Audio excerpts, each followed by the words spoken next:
कुछ मत कहना। रावण अच्छा है। रावण कैसे अच्छा है? रावण में बहुत गुण है, सबसे बड़ा विद्वान है वो, सबकी इज्जत, नारी का भी इज्जत करता है वो, उसने सीता जी को हाथ में लगाया। सबसे बड़ा साइंटिस्ट है, सबसे बड़ा पंडित है, बहुत उसको नॉलेज है। उसने एक दोष किया पर वो भी नहीं उसका ये नहीं, उसने हाथ तो नहीं लगाया। किसका हाथ नहीं? सीता जी को। कैसे रखा था और उसका भी कारण बताया अशोक वाटिका में क्यों रखा था।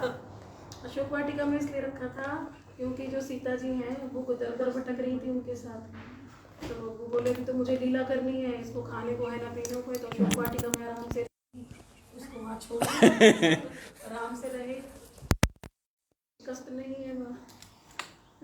तो ये मतलब वही अलग अलग लोगों से सुनना, श्रवण करना, तार्किक है ना, फिर इतना हम बोल नहीं पाते वो क्या है।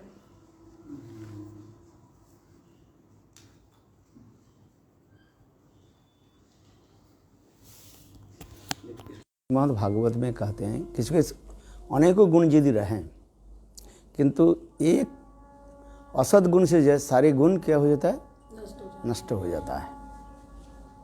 जैसे कोई सुंदरी रमणी है, कोई उदाहरण दिया गया, किंतु एक श्वेत कुष्ठ मुख में होने पर उनकी सौंदर्यता क्या होता है, दूषित हो जाता है। आज समझे। अथवा कोई मृत शरीर में कोई अनेकों अलंकार के द्वारा सज्जित कर दिया जाए किंतु उसके शरीर में यदि प्राण नहीं रहे, उसके कोई मूल्य नहीं है। ये सब विचार है शास्त्र में। ठीक है, जो आप ये कह रहे हैं रावण में बहुत गुण है, राम से कौन सा गुण नहीं है? आप जब कह रहे हो, अब हम ये मान रहे हैं चलो रावण में बहुत गुण है, रावण सर्व प्रकार के गुणान्वित है। रावण भी बहुत साल पहले भी आए थे, उनके भी उच्च ब्राह्मण वंश में जन्म हुआ और विद्वान भी थे। ये जो आप बोल रहे हैं, जो उनके गुण बखान कर रहे हैं, हम उसके मानने के लिए तैयार हैं। किंतु एक उनके दुर्गुण क्या ये हो गया क्या ना, परस्त्री हरण ही जो है वो दुर्गुण हो गया। उससे क्या हो गया ना, उसके समस्त गुण नष्ट हो गया। ये सीधी बात है। आज समझिए। तो रामचंद्र में कौन सा गुण है? रामचंद्र तो इतने असुरों के वध किया है, कथा मात्र कहाँ रह गया। रामचंद्र देखो, पहले तो ये सुनो कैसे पिताजी पितृभक्त कैसे है और सबके प्रति कैसे श्रद्धा आदि रखते हैं। रामायण की अच्छी तरह से पढ़ो।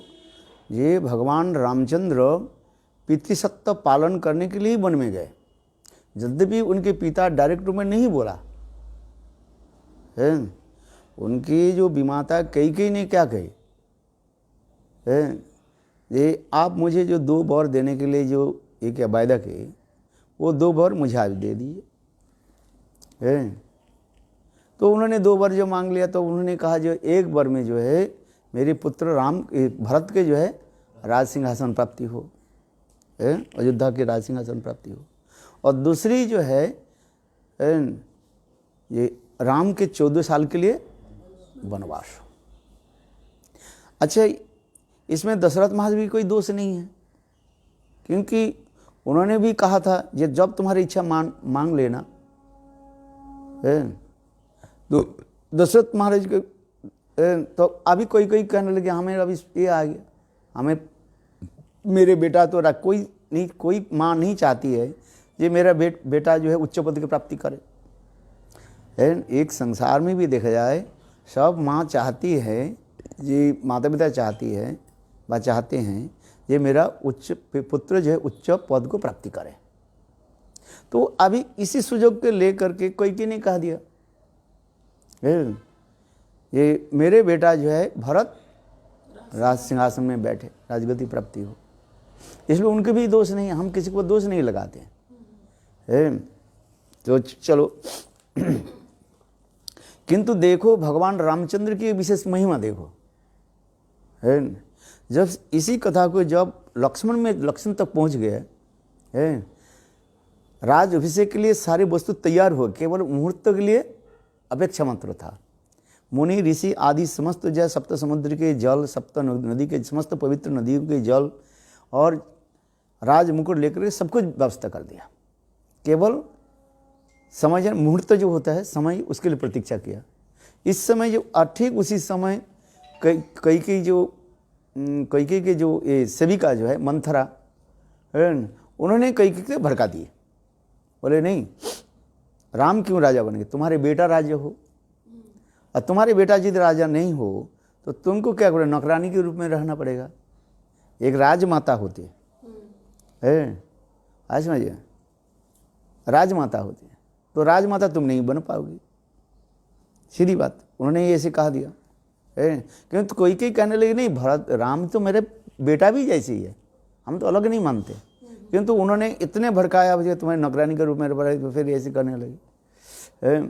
तो उससे आगे जा कर के कोई ने क्या किया, तो मान करके कोप भवन में गई। कोप भवन में जाकर के दशरथ महाराज को बुलाया गया। दशरथ महाराज आए तो उनके निकट यही कहने लगे, ये हमें 2 वर दे दीजिए। एक वर में जो है भरत के अयोध्या के राज सिंहासन प्राप्ति हो, अर्थात भरत जी राजा बने, और दूसरी जो है रामचंद्र के जो है 14 साल के लिए वनवास दे। देखो रामचंद्र की इस कथा को रामचंद्र ने क्या किया, जब रामचंद्र जब गए कोई के कक्ष में गए उस समय भरत दशरथ महाराज इतने विवश थे, जब मैं कैसे राम को कह दूं तुम वन में जाओ। ठीक है, भरत के राज्य प्राप्ति तो ये दे सकते हैं, पिताजी की संपत्ति किसी पुत्र के दे सकते हैं, इसमें कोई दोष नहीं है। किंतु राम को कैसे हम कह देंगे ये तुम वन में जाओ। वन में तक उसको कहा जाता है कोई ऐसे अपराधी करे, राजा उसको देश से निकाल देते हैं। ऐसे कोई जैसे राजद्रोही हो, बात शास्त्र में लिखा है, राजद्रोही होने पर उसके दंड के स्वरूप देश से निकाल दिए जाते हैं, अथवा उसके प्राण हानि अथवा फांसी में चढ़ाया जाता है। किंतु रामचंद्र पे ये दोष नहीं है, ना राजद्रोही है और न कोई ऐसे गलत काम किया। तो उसके बाद दशरथ महाराज इसी के लिए जो है वो विवश है। और इधर जो है कहते हैं क्या, रघुकुल रीति सदा चली, प्राण जाए बरु वचन न जाए। जब वचन दिया, ये वचन के निभाना पड़ेगा, है। तो उस समय जो है क्या दशरथ महाराज इतने विवश है, कुछ कह नहीं पाए, हाँ ना कुछ नहीं कहा, मौन धारण करके। और रामचंद्र संग जब आए, रामचंद्र इसको देख करके बोले क्या हुआ, दशरथ महाराज कुछ नहीं बोले। तो कोई ने कह दिया, जे देखो तुम्हारे पिताजी के साथ में 2 वर मांगा था, आपने मांग लिया, अभी ये देने के लिए अभी ये कर रहे हैं। तो अब रामचंद्र ने कहा आप बताओ, आप ही बता दिए माता जी। तो अब उसमें कई ने बताया ये भरत के राज्य और तुम्हें 14 साल के लिए वन। तो इस कथा के सुनते ही रामचंद्र कितने प्रसन्न हुए। कथा मात्र कहा रहे, यदि रामायण अच्छी तरफ से सुने, अच्छी तरह से पढ़े, देखो रामचंद्र इतने प्रसन्न हुए। बोले राजगद्दी अथवा राजमुकुट पहनना एक तो मानो कांटे के ऊपर सो जाना अथवा कांटे के ऊपर बैठ जाना और कांटे के सिर पर लगा लेना, क्योंकि राजा के कितने कर्तव्य होता है, नियम पालन करना है। 24 घंटे में 24 घंटा प्रजा के सुखों के लिए उसके रहना पड़ता है, और उसके लिए समाज, उसके लिए परिवार के सदस्य के लिए, सब सुख के लिए उसके बलिदान देना पड़ता है। तो इसलिए भगवान रामचंद्र बोले बहुत अच्छी बात है। उसमें वर्णन होते जा रहे हैं, जिस प्रकार छोटे बच्चे के यदि नया कपड़ा दिया जाए, वस्त्र दिया जाए, छोटे कपड़े बच्चा क्या करते हैं, पुराने वस्त्र के फेंक करके वो नया कपड़े के आनंद से पहन लेते हैं। तो भगवान रामचंद्र उसी प्रकार ही है। कितने दिखा रहे रामचंद्र तनिक भी करने के लिए बहुत अच्छी बात है। वन में जाकर के हम संत महात्मा के संग प्राप्त करेंगे, और पवित्र नदी आदि के जल पान करेंगे, सात्विक भोजन आदि करेंगे, चित्त सदा सर्वदा जो है निर्मल रहेगा। संत महात्मा के पास जाकर के भगवान की अमृत कथा का हम श्रवण करें। रामचंद्र तैयार हो गए। देखो जब इसी कथा को जब लक्ष्मण में जब पूछा, ये रामचंद्र वन में जाके कई ने कहा है, उस समय लक्ष्मण कितने क्रोधित हो गया, रामायण के अच्छी तरह से देखे है। लक्ष्मण कहे हमारे पिता ऐसे ही है, राम जैसे पुत्र जिसे को प्राप्ति हो न भूतो न भविष्यति। राम शब्द की अर्थ है रमयति, सबके हृदय में जो रमन करने वाले है, सबके हृदय चुराने वाले, अच्छी तरह से सुनो है, सबके हृदय चुराने वाले है। रावण में ऐसे नहीं, रावण के नाम सुनते ही लोग घृणित होते जाते हैं। आज तक ही रावण के दहन होता है, राम के दहन हुआ कहीं पर। यदि अच्छा ही हो, अब उनको पूछो पिताजी के, ये पिताजी आप बताइए है, गांव गांव में, शहर शहर में क्यों रावण क्यों दहन क्यों होता, जलाया क्यों जाता है? कहीं रामचंद्र के जलाया गया? आप बताओ, ये तो प्रश्न पूछ लो है। आप अपने विद्वान कर रहे हैं ठीक है, किंतु आप ही बताइए ना, सभी मूर्ख है, केवल आप ही पंडित हो क्या है? ये तो आप पूछ लो पिताजी, क्या ठीक है आप पंडित है, तो आज इतने जो शहर में गांव में लोग जो रावण के जलाते हैं, राम के तो जलाने को ही सुना नहीं गया, तो जितने लोग जलाने वाले हैं क्या सब मूर्ख है, केवल आप ही पंडित हो क्या?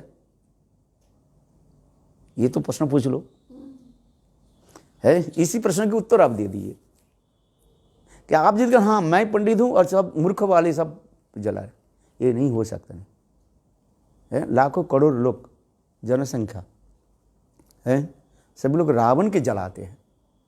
ऐसे जलाया कि नहीं है? आप बताओ है, कहीं राम के जलाया? आप बताओ। तो राम की महिमा जो आप, रावण की महिमा आप बता रहे, बहुत अच्छी बात है। राम के सद्गुण है, हम स्वीकार करते हैं, वो ब्राह्मण है, वो महादानी भी है, उनके समस्त गुण है, किंतु उसके दुर्गुण क्या है वो तो देखिए है। पिताजी को बोले पिताजी मुझे कोई किडनैप करके ले जाए रावण जैसे व्यक्ति, क्या उसका आपको पूजा करोगे ना? मुझे उधर आप बताइए उसकी, आप उसको पूछो पिताजी मैं आपके प्यारे हूं कि नहीं हूं ना? रावण आपके प्यारे है, मुझे आपके किडनैप करके कोई ले जाए, आप क्या करोगे? वही व्यक्ति की पूजा करोगे क्या? भले ही वो व्यक्ति अनेकों सद्गुण हो है। आप बताओ, पिताजी के प्रश्न पूछ लो, क्या पिताजी हमारे प्रति आप दया नहीं है? क्या मैं आपकी पुत्री नहीं हूं? यही प्रश्न पूछ लो बस है। उसके पे प्रश्न पूछ लो, दो प्रश्न पूछो क्यों जलाते हैं? सब मूर्ख है? आप बताओ है, आप क्या करोगे? एक व्यक्ति का हजारों गुण रहे किंतु ये दुर्गुण है, यही तो कहा गया। और राम में कितने कथा मात्र नहीं है, राम में जो गुण जो है रावण से सैकड़ों गुण से अधिक कहा दिया है। कहाँ जगत अनंत कोटि विश्व ब्रह्मांड के नायक है। अब कहाँ के साथ कहाँ तुलना कर रहे हैं? कहाँ चंद्रमा है? सतयुग में हुए, सतयुग की बात है, त्रेता में आए राम, सब जगह लिखा है, सतयुग में ठीक है, सतयुग में आए, कुछ युग में आए, वो हमारी बात नहीं है। कोई सत्ययुग से आए, त्रेतायुग से आए, वो तो बात ठीक है, किंतु उसके व्यक्ति के परिचय क्या है? व्यक्ति के परिचय तो हमें देना पड़ेगा। रामचंद्र में कितने गुण, और रामचंद्र कितने असुर के वध भी किया, केवल कथा मात्र कैसे रह गया? रामचंद्र वन में गए, कितने असुरों के उन्हें वध किया, कितने जो है संत महात्मा के उन्होंने दर्शन में दिया। आज समझे, कबंध के वध किया है, और आगे जाकर कितने असुर के वध किया, और वो संत महात्मा के उन्होंने दर्शन दिया है। वो कौन सा है ऋषि? नहीं, जो उन्होंने बहुत साल तक दर्शन करने के लिए तरस रहे थे, फिर भगवान नहीं वो जैसे नाम मुझे सूक्ष्म क्या नाम है, उनके भी दर्शन दिया है। हाँ, तब ये समझते कथा नहीं है क्या कि कथा मात्र थोड़ी हो जाता है। तारका असुर को वध किया, पहले ही तो देखिए रामचंद्र की एक एक करके आगे बढ़िए है, तो इस समझ दिखाया गया, कथा मात्र कैसे हो जाएगा? है शौर्य वीर्य समस्त समस्त प्रकार के जो है ज्ञान है। नहीं, वो मुनिकेर में जो हमारे नाम जैसे बोलते जा रहा हूँ, जैसे उन्होंने बहुत हजारों साल तक वो तपस्या, रामचंद्र के दर्शन के लिए तपस्या करे। रामचंद्र उनके आश्रम पर गए, उनके दर्शन करने के बाद उन्होंने शरीर छोड़ के चले गए। आज रामचंद्र में कितने दिखा गया, कथा मात्र नहीं है, ये सब तो दिखाइए। राम में जितने गुण है, दिनोई बिनोई दया, ये सब दिखा गया। और देखो ऐसे ऐसे समुद्र के कैसे पार कर गया, इनके नाम पर समुद्र के जो है वो सेतु बंधन कर दिया, सेतु बनाया है। आप बताओ कितने ये सब दिखा गया है।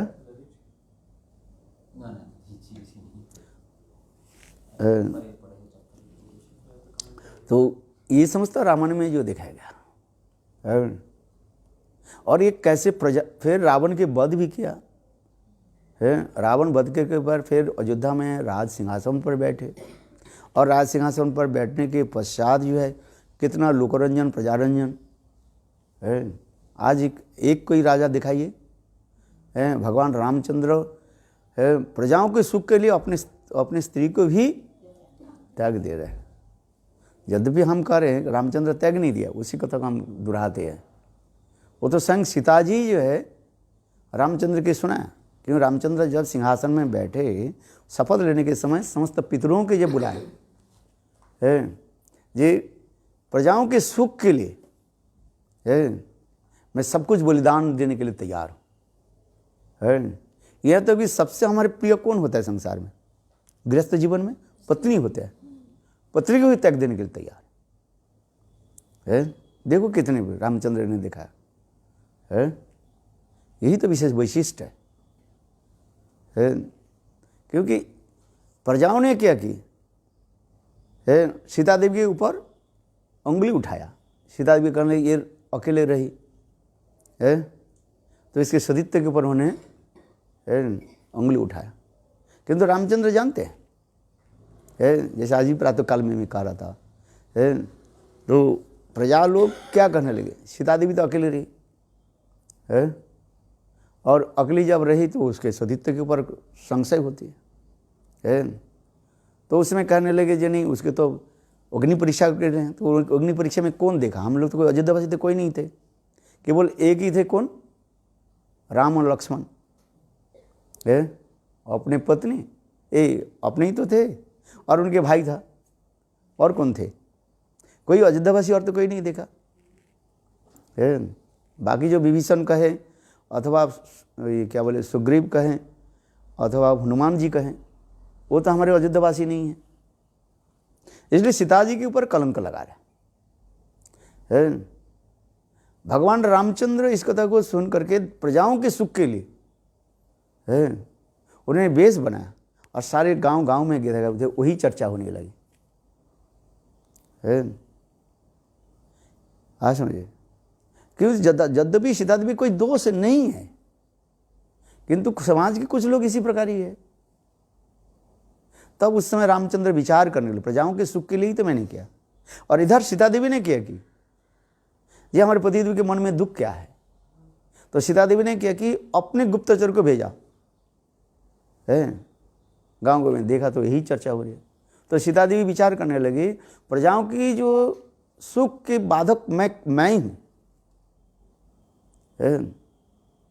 रामचंद्र ने शपथ लिया प्रजा के सुख विधान के, तो सीता देवी विचार करने लगी मैं हट जाती हूँ।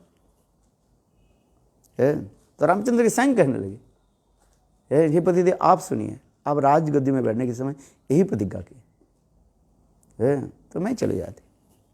रामचंद्र तब भी नहीं बोले तुम जाओ। रामचंद्र के इतने चरित्र सुंदर है, कहीं एक बिंदु भी धब्बा भी नहीं है। धब्बा समझते हो, कलंक नहीं। रामचंद्र के चरित्र जो है इतने निर्मल पवित्र, न भूतो न भविष्यति है। तो रामचंद्र क्या किया है, ये प्रजा के सुख के लिए है। सीता देवी स्वयं कहने लगी, और सीता देवी उन्होंने किया कि किसी के भी नहीं बोले केवल अपने पिताजी के लिए एक पत्र भेज दिया। देखो यहाँ पर कैसे है। और सैन्य जब चलने लगे तब रामचंद्र ने किया कि लक्ष्मण के बोले इनको सहायता करो जाने के लिए। तो लक्ष्मण के आदेश दिया, तो लक्ष्मण उनकी वाल्मीकि के आश्रम तक छोड़ कर गए। और देखो सीता देवी किस प्रकार जो है, सीता देवी के चरित्र भी कैसे निर्मल है।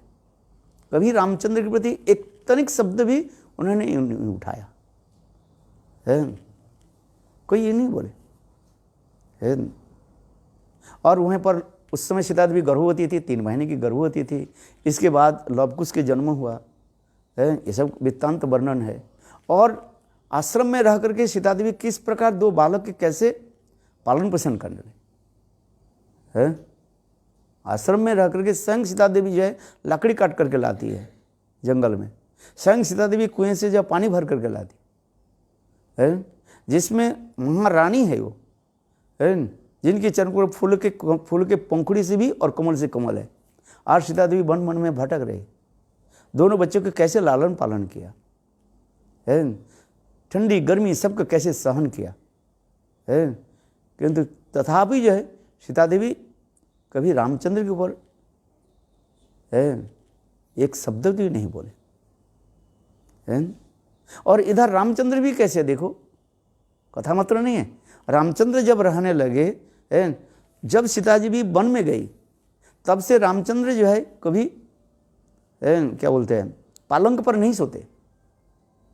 कहाँ सोते थे नीचे जो है अपने भूस बिछा करके अपने कपड़ा रख करके बस। रामचंद्र की आदर्श कैसे दिखा रहे हैं, ये समस्त दिखा गया है। रामचंद्र की समस्त गुण मात्र गुण है, कौन सा गुण नहीं है आप बताओ। लोकरंजन, प्रजारंजन है, ऐसे कोई संसार में ऐसे कोई राजा है ना से ना सुना है। प्रजाओं के सुख के लिए सदा सर्वदा तत्पर रहते, यहाँ तक भी वर्णन करते जा रहे हैं। जब वो एक महिला आई थी राजा रामचंद्र के पास न्याय विचार मांगने के लिए, और उस समय भगवान रामचंद्र जो है और विश्राम गृह में चले गए थे।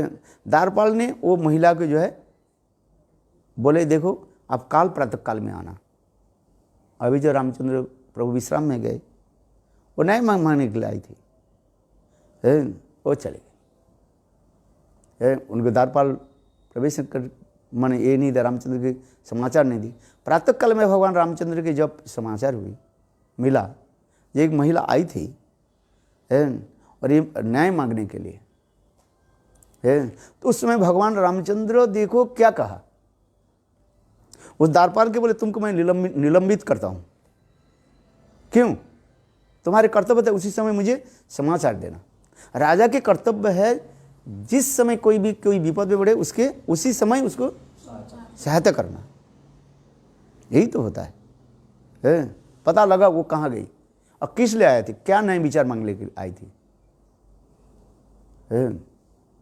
तो वो द्वारपाल ने गए उसी गांव में पता लगा करके, तो पता लगा क्या जो महिला जो है किसी कारण से कोई मित्र के घर में गई थी और जब लौट रही थी इतने समय घनाघोर बारिश हुई, नदी लपालप भरी हुई थी। उनके जिस गांव में थे उसके बीच में एक गांव एक नदी थी और इतने घनाघोर बारिश और नदी में कोई नाव भी कोई नहीं था। देखते देखते शाम हो गई और उन्होंने क्या कि निकट में रहने वाले कोई व्यक्ति के जो है आंगन में सारा रात बिताया। फिर प्रातः काल में वो घर में इधर आई, अपने घर में आई। उसके पति ने क्या किया, बोले तुम इधर से रात कहाँ बिताया? तो उन्होंने ये बता दी, यहाँ हमें तो विवश होकर के रहना पड़ा है, ये हमारे दोस्त क्या है। किसको? पति ने वही जवाब दे दिया, मैं तो ये राम नहीं हूँ। देखो तो भगवान रामचंद्र ने क्या कहा जी, उसी समय हमें समाचार देना चाहिए था। राजा के कर्तव्य है, राजा के कर्तव्य क्या है, उसी समय कोई नया विचार मांगने आए तो उसी समय उनको देना, सहायता करना है।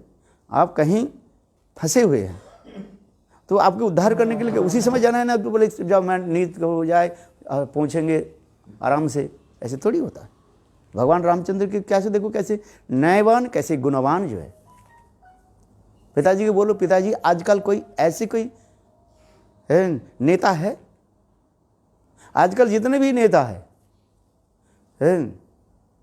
सब तो पैसा वोट के लेने समय बहुत देना कर गए, हाथ जोड़ेंगे आपके घर में आकर के, बहन जी इसमें मोहर लगा देना मैं तुम्हारी सहायता सब कुछ करूँगी। हम बड़े बड़े लेक्चर भी देते रहते, और जब वही मंत्री बन जाता है आपको घर तक घुसने भी नहीं देंगे आप बताओ, और इतने पैसे आपके शोषण कर लेंगे आप ये बताओ। आजकल जो उदाहरण दे रहे हैं आपके उदाहरण आज की स्थिति में उदाहरण देखिए जितने भी नेता है सबके खाने की कुछ नहीं मिला, और फिर जब वो नेता बन जाता है देखो कितने वो ये कर लेते हैं, फ्लैट खरीद लेते हैं, कितने ज़मीन खरीद लेते हैं, क्या क्या क्या कर देते हैं, कितने कार, पैसा कहाँ से आया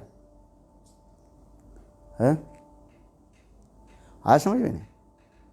किंतु भगवान रामचंद्र ने क्या कहा, नहीं उसी समय हमें समाचार देते।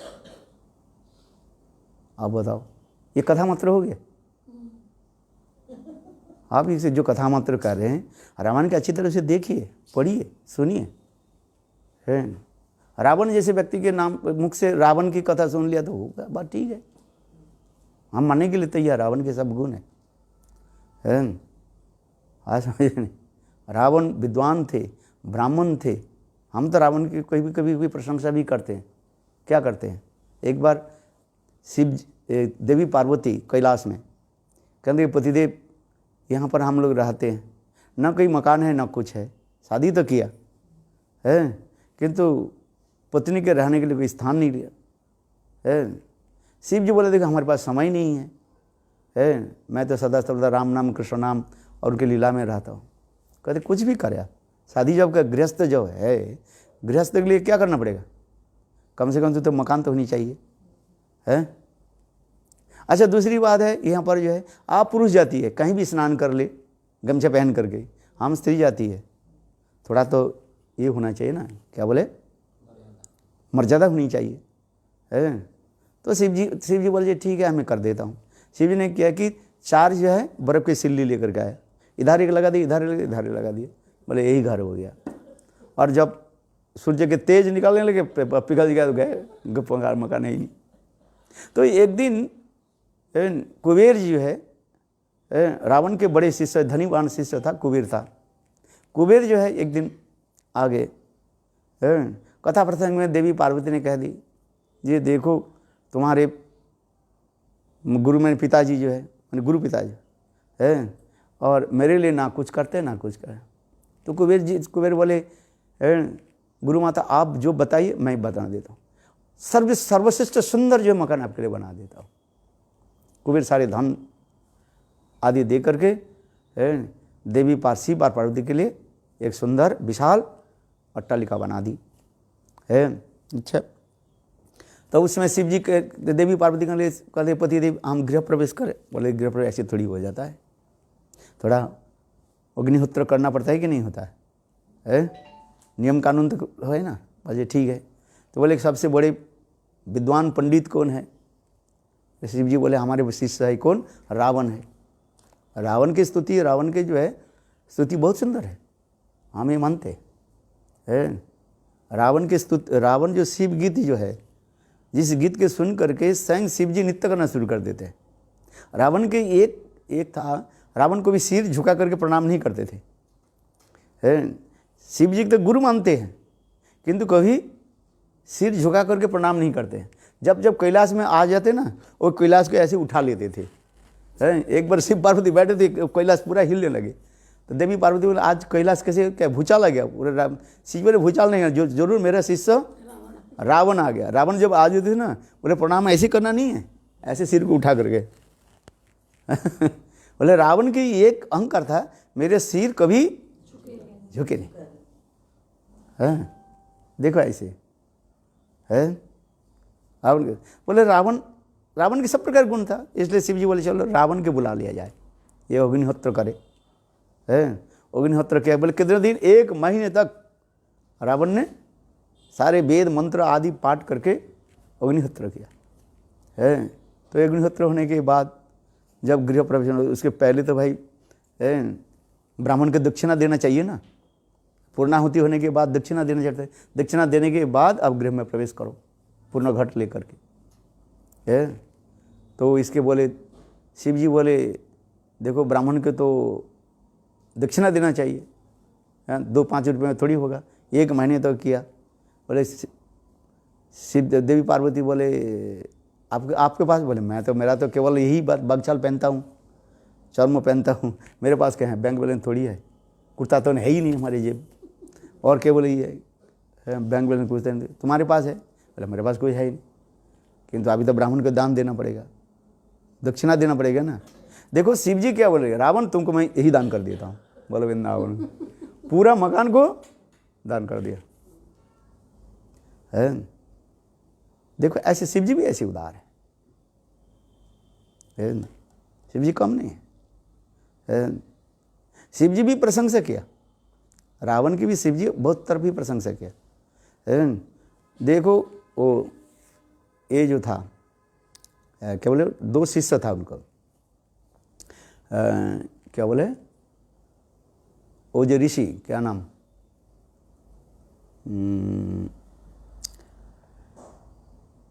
जो धनुष, शिव जी के धनुष जो था, परशुराम।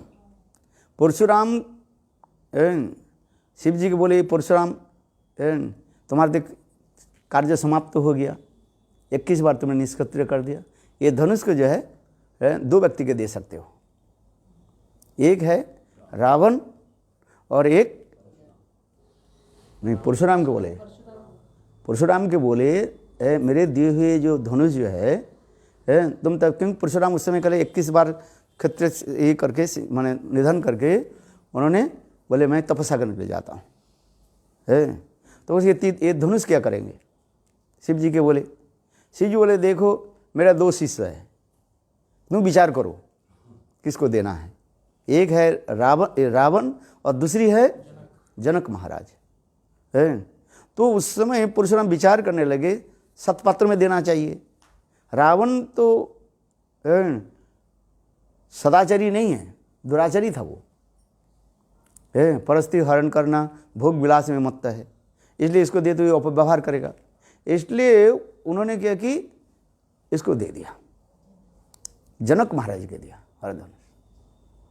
है तो इसमें हम भी कहते हैं देखो इसमें शिव जी कह रहे ये भी गुणी है, किंतु उसके सब प्रकार के गुण थे, एक दुर्गुण था, क्या, वो भोग विलासी परस्त्री गमनकारी है, यही उनके दुर्गुण है। तो ये दिखाया गया है, इसलिए कहने समस्त गुण रहने पर भी एक दुर्गुण में वो पतित हो जाता है। रावण के ऐसे दिखा गया है, और रामचंद्र में कितने गुण हैं, अनंत गुण है, कहाँ राम के और कहाँ है रावण के कहते हैं। रावण सत्ययुग से तो ठीक है, सत्ययुग है, वो क्या बोले वेदवती के हरण करने के लिए प्रयास की है, वेदवती की कथा है कि नहीं, कथा सुनाते उसी की कथा जो है देखो है, और वेदवती उनको विशाप दिया है, ये मैं ही आकर के तुम्हारा ही मृत्यु के कारण बनूंगी। है वही वेदवती जो है सीता के अंश के रूप में मुझे प्रवेश किया, और वही सब दिखाया गया पुराण की अब आज पड़ी है।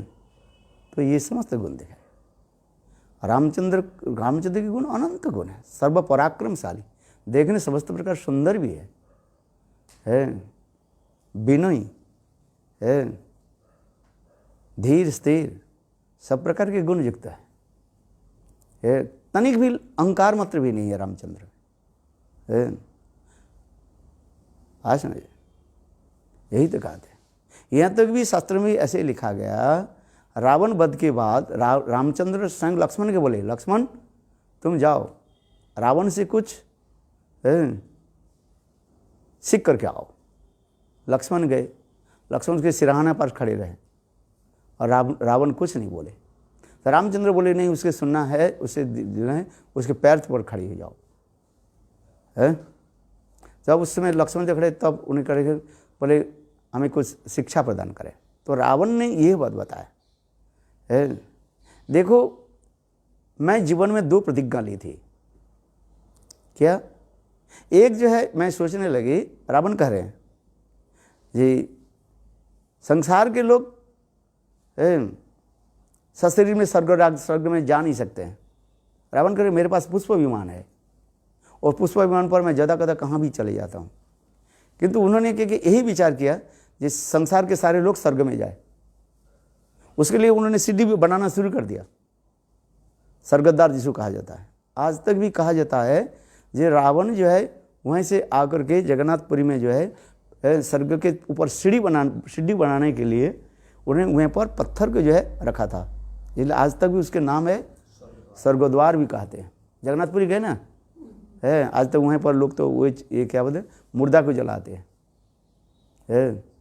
और इतने समय शूर्पणखा आकर के क्या कहा दिया है, ये सीता हरण के बारे में कहा दिया है। देखो इसकी परिणति क्या हुआ। रावण कह रहे, रावण ये कहने लगे ये देखो कहाँ अच्छी कर्म करने के लिए जा रहा था, किंतु मेरा बहन शूर्पणखा ने क्या कर दिया, मेरा चित्त को भ्रमित कर दिया और मैं सीता हरण के अच्छी काम के छोड़ करके सीता के पीछे दौड़े, इसके परिणाम मेरा मृत्यु के कारण बना। रावण ने स्वयं कहा। इसमें तो वर्णन है शास्त्र में।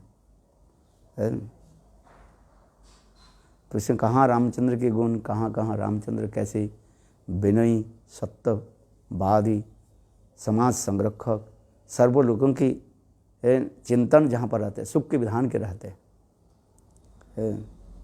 तो संसार के लोग कहीं रावण की पूजा करते अच्छी बात है, हम क्या करें है। किंतु आज तक नहीं सुना जाता है कि राम की दहन होता है। दहन किसके होता है? रावण की होता है। उसे पूछो पिताजी के 2 प्रश्न कर लो, क्या पिताजी हमें कोई करके किडनैप करके ले जाए, आपकी प्यारी है कि नहीं, मैं ये पूछो है। और आपकी प्यारी बेटी के चोरी करके ले जाए, क्या आपको उसको आप पूजा करोगे ना दहन करोगे? आओ बता दो। आप एक पिता हो करके है क्या इसी जो किडनैप ले करके गए, 1000 गुण उसको है, बहुत मैं सुनना है, किंतु आप उसकी पूजा करोगे ना क्या करोगे हैं? आप बताओ ये बता दीजिए हैं। 1000 गुण है, ठीक है, आप जो कह रहे हैं मानने के तैयार है, किंतु एक दुर्गुण होकर के सारे गुणों के क्या कर देते हैं? नष्ट कर देते हैं। ये सब दिखाए। रावण अहंकारी थे, देखा। और रामचंद्र उसके बार बार जो उसके ये देने लगे, सुयोग देने लगे, तुमने जो अन्याय किया एक बार तुम शरण में आ जाओ। भगवान रामचंद्र कहने लगे रावण एक बार आकर के हमारे शरण में आ जाए, मैं उसके सारे अपराध को क्षमा कर देता हूँ। किंतु रावण वही बात बताया, रावण बोले हम किसी के पास सिर नहीं झुका। यही कहते हैं। बहुत लोग ऐसे, कुछ लोग हैं, मैं भी जानता हूँ, कुछ लोग ऐसे कहते हैं रावण श्रेष्ठ है, राम तो है माँ से मतलब ऐसे ऐसे नहीं है। पराक्रमी भगवान रामचंद्र जिसके नाम में सेतु बन गया, रावण सेतु बना। हाँ बोलो, आज तक भी प्रमाण है कि नहीं? कथा मात्र ही है, आज तक भी प्रमाण मात्र है, राम सेतु है। वो पिताजी के लेकर चले, पिताजी चले हम दक्षिण देश में चले, राम सेतु दर्शन करके आए है। धनुषकटी है राम क्या बोले वो सेतु बंधन है अभी तक है। और रामचंद्र संघ क्या शिव जी के भी उन्होंने सम्मान दिया, पूजा भी किया है। रामेश्वर सेतु बंधन आज तक भी है। तो आप बताओ राम में कौन सा गुण कमी था? रावण में जो कह रहे हो राम में कौन सा गुण कमी है, आप बता दिए। तो ये सब कोई सुनना नहीं चाहते हैं तो और उसको ज़बरदस्ती करके क्या है, भैंस के आगे बेन बजावे, भैंस पकड़ावे तो क्या करें, हैं? आप बताओ। अच्छी तरह से रामायण अध्ययन करें और सुने और अपने विचार करें, अमल करें। नहीं तो इधर उधर कहते हो सकता है वही रावण व्यक्ति जैसे उसके महिमा सुनाया, उस अपने पढ़ लिया, कहते ठीक है। ये कथा में कई बात व्यक्ति लोग कहते हैं, कहते हैं मुझे मेरा पतिदेव कहते हैं ये रावण अच्छी है। मतलब उसको पूछो, ये तुम्हारी जो 2 बेटी है, 2 बेटी के हरण करके ले जाए, किडनैप करके ले जाए, तो उस व्यक्ति के आप क्या करोगे, पूजा करोगे? है कौन सा संविधान में लिखा है? आज तो 1 साल भी नहीं हुआ अभी तक, वो जो क्या बोले 4 के जो फांसी लटकाया, तो उसकी पूजा क्यों? आप उसके बोलो नहीं, कोर्ट में जाकर बोलो नहीं इनकी पूजा की जाए, है पिताजी के बोलो जो 4 व्यक्ति के जो अभी फांसी लगाए ना, वो यही तो आपके दिल्ली के पास में ही हुआ था, ज़्यादा दूर कहाँ है? एक तो अपने आप आत्महत्या कर ली और एक तो क्या बोले 18 साल के कम था, उसके लिए क्या बोले जज ने उसको रिहाई कर दिया है। बाकी 4 को फांसी लटकाया कि नहीं लटकाया है? और उसके लिए सरकार को कितने पैसा खर्च करना पड़ा, कितने करोड़ रुपया खर्च करना पड़ा, ऐसे थोड़ी हुआ है। कितने वकील लगा, कितने उनको ये करना पड़ा, ट्रीटमेंट कर रखा गया है। भारतीय जो लॉ जो है, नियम जो है, ये भी देखा। और उसके बाद कितने साल, कम से कम 6-7 साल के बाद जो है उनको फांसी में लटकाया गया। यद्यपि जो है फर्स्ट ट्रैक में उनको ले गए, है कि समझते? नहीं तो और कितने 20 साल भी लग जाते, वहीं पर मर जाते है। यहाँ तक भी उनके जो है वकील कहा दिया मैं किसी तरह से इसके फांसी नहीं चढ़ाऊँगा, नहीं चढ़ाएंगे। और इनके वकील ने कहा ये मैं चढ़ा करके दिखाऊँ है। और उनके माता ने कही है जहाँ जब तक है सांस है मैं लड़ते रहूँगी, छोड़ना नहीं। किंतु अंत में दिया कि नहीं दिया है? तो आप बताओ, पिताजी के पूछो आप क्या करोगे है? आपके 2 बेटी के यदि किडनैप करके ले जाए, उसको आप पूजा करोगे? और उसके कोर्ट में जाए तो कोर्ट में क्या नहीं, इसको रिहाई कर दिया जाए है? ऐसे थोड़ी होता है। दुष्ट के दमन करना ही चाहिए है। महाभारत में यही भी दिखाया है। आज समझे, दुर्योधन दुशासन दुष्ट के क्या करना चाहिए, वध करना चाहिए, है कि नहीं? क्योंकि ये द्रौपदी के ऊपर कलंक लगा है, उसके निर्वस्त्र करने के लिए प्रयास किया, उनके ऊपर क्या किया, इसलिए भगवान कहते हैं अर्जुन तुम कर्तव्य पालन करो, विजय की तरफ मत देखो, राज्य प्राप्ति के लिए नहीं, समाज की स्थिति को रखो। नहीं तो सारे वही रावण अथवा दुर्योधन आ जाएगा, सारे एक व्यक्ति रह नहीं पाएंगे। कलियुग है, एक तो रावण मर गया, एक मानो दुर्योधन दुशासन मरे, हजारों आजकल भी रास्ता में चलो देखो तो आप बताओ, तो दंड नहीं दिया जाए तो कैसे हम है? तो ये समस्त विचार होनी चाहिए, दुष्ट के दमन होना चाहिए। तो ये सब विचार है। गुरु प्रेमानंद हम 8